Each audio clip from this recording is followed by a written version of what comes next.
पूरा राज्य पाठ छोड़ करके परीक्षित जी महाराज सीधे आकर के शुक्रताल में, जो इस समय सुखदेव आश्रम के नाम से स्थान जाना जाता है, आप लोग गए होंगे, वहाँ बट वृक्ष लगा हुआ है, जैसा मैंने प्रथम दिवस आप लोगों को बताया था। वहाँ पर परीक्षित जी महाराज बैठ गए और जैसे अनेक संतों को पता चला कि हमारे राजा को, हमारे सम्राट को 7वें दिन मरने का श्राप लग गया है, हजारों राजा दौड़ दौड़ कर राजा के पास, संत महात्मा दौड़ दौड़ करके आने लगे कि अहो मयानी च मनार्य कृतम निरागसे ब्रह्मणे गूढ़ तेजसी। और राजा वहां पर बैठे हुए थे। जो भी संत आता है वो बैठ जाता है, राजा उसको प्रणाम करते हैं, लेकिन नेत्रों से नेत्र मिलाने की हिम्मत नहीं होती है, क्योंकि मैंने एक संत का अपमान किया है और संत ही आज मुझे दर्शन देने यहां पर आ रहे हैं और मैं संत का ही अपमान करके आया हूं। राजा परीक्षित नीचे को सिर किए हुए बैठे हुए हैं, विचार करते हैं मैं संतों से दृष्टि कैसे मिलाऊं। और कितने बड़े बड़े संत हैं कि अत्तिवटिष्ठस्य वनश्च शरद्वान् रिष्टनेमि भृगुरङ्गिराश्च पराशरोगादिसुतोऽथ उत्तिथ इंद्रा प्रमदेद्मे बाहौ। कैसे कैसे ऋषि हैं, अत्रि हैं, वशिष्ठ हैं, पराशर हैं, भृगु हैं, परशुराम हैं, विश्वामित्र हैं, आदि बड़े बड़े महान ऋषि हैं जिनकी आयु 10-10 हजार वर्ष की।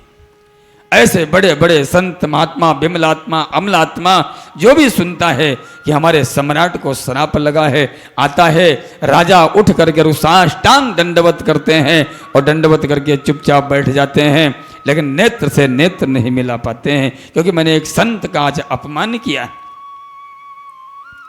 और एक ही प्रश्न पूछते हैं कि म्रियमाणस्य किम कर्तव्या। हर संत से पूछते हैं कि महाराज मैंने तो एक संत का अपमान किया है, और मुझे लगता है कि मैंने संत का जो अपमान किया है तो संतों को मुझ पे क्रोध करना चाहिए था, लेकिन आज जो मैं यहाँ समुदाय देख रहा हूँ, जैसे राजा परीक्षित ने थोड़ी सी दृष्टि उठा करके देखी तो जन समूह, हजारों लाखों संत बैठे हुए हैं और सभी से प्रश्न करते हैं कि महाराज जिनकी मृत्यु सन्निकट हो, जिनकी मृत्यु 7 ही दिनों में होने वाली हो, उस पुरुष को क्या करना चाहिए।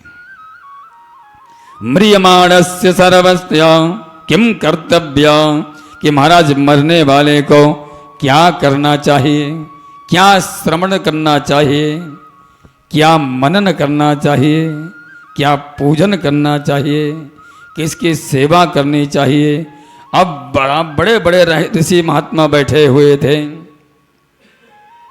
अब सब में आपस में घुसर फुसर होने लगी, एक दूसरे का चेहरा देखने लगे।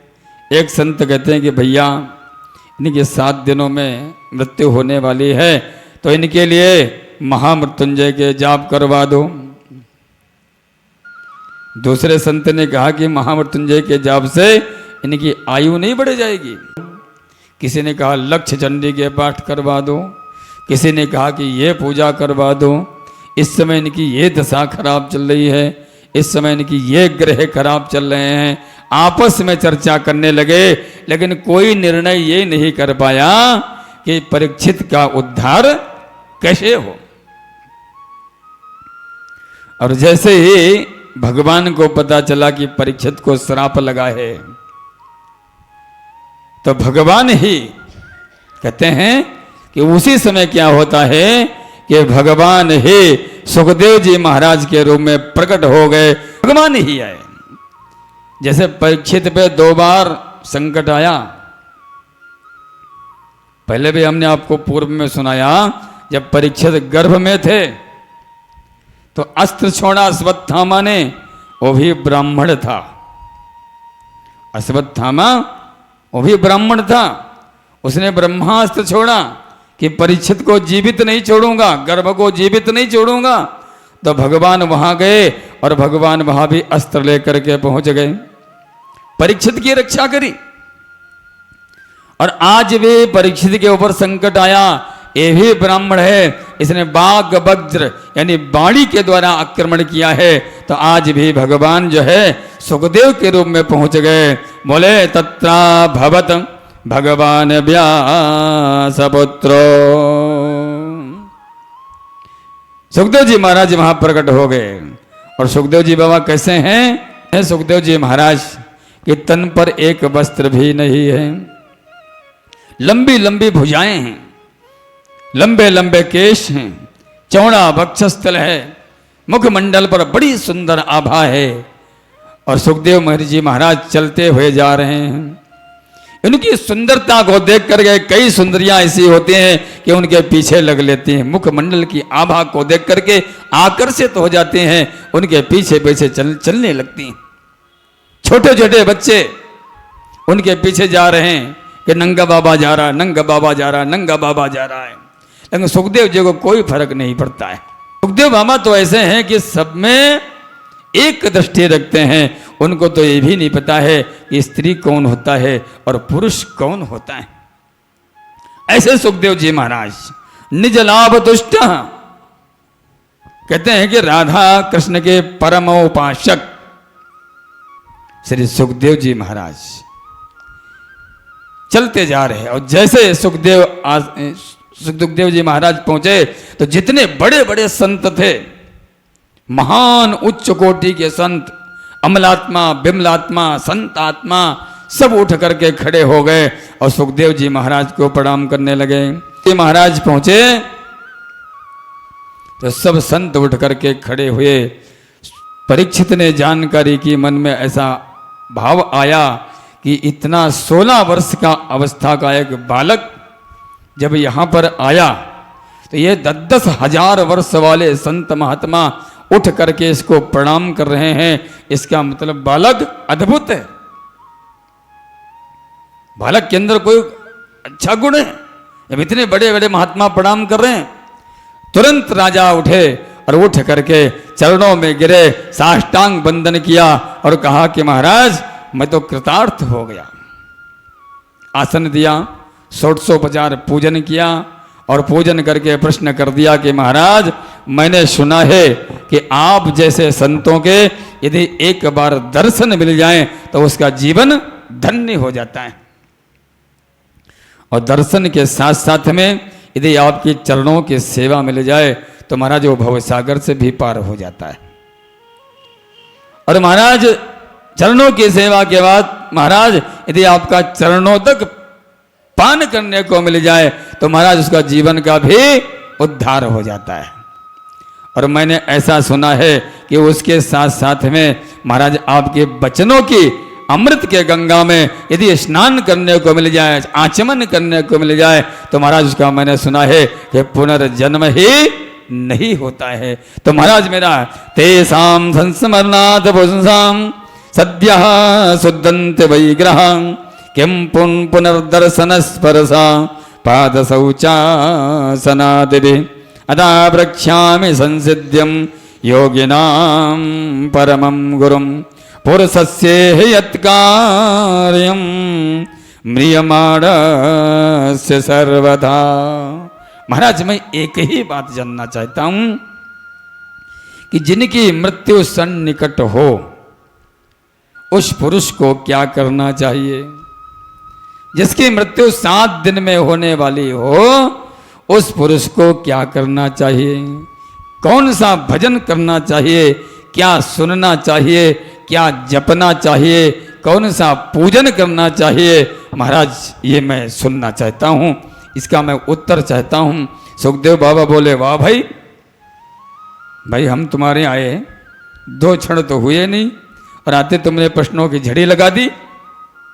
अरे कोई आता है तो आराम से बैठो, उसे जल पिलाओ, उसे थोड़ा हालचाल बूझो, थोड़ा आराम करे, उसके बाद कोई प्रश्न करना चाहिए। परीक्षित जी कहते महाराज वो तो सब ठीक है, लेकिन आप जैसे महापुरुष गो दोहन काल से ज्यादा ठहरते ही नहीं।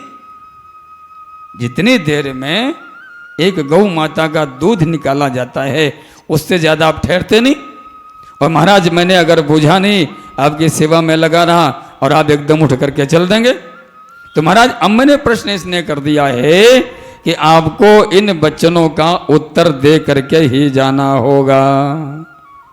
सुखदेव जी महाराज प्रसन्न हो गए और कहते हैं कि परीक्षित तुमने बहुत बढ़िया प्रश्न किया, सार्वभौम प्रश्न है। अब देखिए, मरने वाले क्या कोई अकेले परीक्षित हैं? पूरा संसार उसमें, और सबको ही 7 दिनों में मरना है।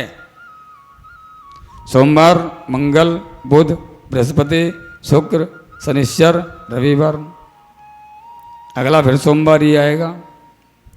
7 ही दिनों में सबको मरना है और 7 ही दिनों में जन्म होना। अब अकेले परीक्षित मरने वाले होते हैं, महाराज मैं 7 दिनों में मर जाऊंगा, महाराज कोई उपाय बता दो, कोई पूजा पाठ करा दूं।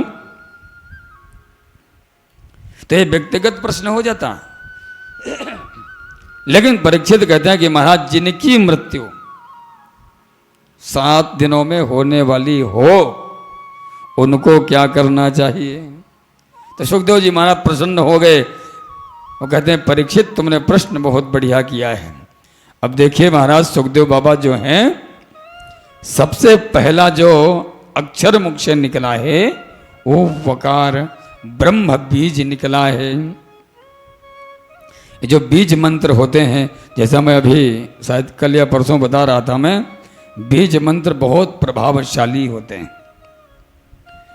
बीज मंत्र यदि बैठ करके मात्र 21 दिन भी साधना कर ली जाए तो निश्चित रूप से वो फलीभूत हो जाते हैं। ब्रह्म का बीज निकला वकार। दूसरी बात एक और है, आप दोपहर में जो भी भोजन करेंगे ना तो 2-4 घंटे बाद डकार उसी की आ जाती। खीरा खा लो तो शाम को अपने आप डकार आती आएगी तो पता चल जाएगा कि आपने खीरा खा रखा। अब कई लोग यहाँ पे ऐसे आ जाते हैं महाराज जी और हमारे पास प्रणाम करने पहुँच जाते हैं, और जैसे उन्होंने जाके झुक करके प्रणाम किया तो मुझे पता चल जाता महाराज ये प्याज खा के आ रहा है। उसकी बदबू खुशबू आ जाती है। अंदर से उसी का आपके अंदर ज्यादातर, और ये इसका नहीं है, हर चीज में है कि आपकी साधना कहां है, आप कितने साधक हैं। सबसे पहले आपका मन उसी जगह जाएगा। आप क्या खाते हैं, वस्तुओं को देखा और देख करके आपको भूख लग गई कि अंदर तो आपके वही भरा पड़ा पहले से, अंदर आपके जो भाव ही वही भरा पड़ा तो मुख से वही निकलेगा। यदि आप लालची हैं, चाहे 1000 व्यक्ति में खड़े हो जाऊं और आपके लालच चाहने वाली लालायित वस्तु वहां रखी है तो आप कितना भी नजर बचाओगे, आपकी बार बार घूम करके नजर वही जाएगी। आप कितने अच्छे हैं, कितने आप चरित्रवान क्यों ना हो, लेकिन आप अच्छे हैं तो आपकी नजर अपने आप बता देगी कि आप अच्छे हैं। और समाज में बैठे हुए व्यक्ति को अंदर से वही निकलेगा जो हमारे अंदर भरा पड़ा हुआ होगा। चाहे आप खाते हो, चाहे पीते हो, चाहे बोलते हो, जैसे भी आप रहते हो, अंदर से वही प्रकट हो जाएगा। तो सुखदेव बाबा के जो अंदर से प्रकट हुआ, सबसे पहले ब्रह्म बीज वकार प्रकट हुआ कि बरीयानते प्रश्न। परीक्षित का प्रश्न सुन करके सुखदेव बाबा इतना प्रसन्न हो गए, इतना प्रसन्न हो गए, परीक्षित तुमने बड़ा सुंदर प्रश्न किया है। क्या है? क्योंकि निद्रया हुयते नक्तम नभावेन च भावेयः दिवाचार्थे भया राजन कुटुंब भरणे नवा। सुखदेव बाबा कहते हैं परीक्षित ये जो मनुष्य है ना, इसने कभी अपने विषय में नहीं सोचा। जब भी सोचेगा दूसरे के विषय में सोचता है, परिवार के विषय में सोचता है। सुखदेव बाबा कहते हैं पहले यदि परमात्मा को पाना चाहते हो तो हे परीक्षित, सबसे पहले 3 बातों का अभ्यास करना चाहिए। जिसको मरना है, मरना तो सभी को देखो है, जिसको मृत्यु भय से निश्चिंत होना है कि मृत्यु तो आनी, आ जाए, कल आए, परसों आए, मृत्यु तो आएगी, लेकिन हम निश्चिंत रहें, डरे ना, हाँ मैं मर जाऊंगा, हाँ मैं तो मर जाऊंगा, अरे मेरे मरने के बाद क्या होगा। तो सुखदेव बाबा कहते हैं कि यदि सबसे पहले 3 बातों का ध्यान कर ले, अगर 3 बातों का हम लोगों ने ध्यान कर लिया तो देखो मरना तो सबको है।